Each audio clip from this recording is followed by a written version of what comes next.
In this video, I'm going to show you how you can create a playlist for your pet.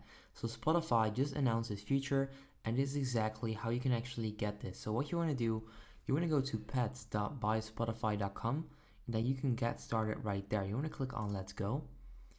And then right there, you can actually select your pet. Let me just wait. There you go. So you can click on any of these. I'm just going to click on dog. Then you want to click on next.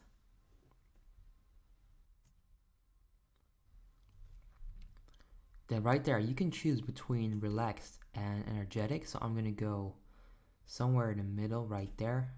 I'm going to click on next. Then right there, you can choose between shy and friendly.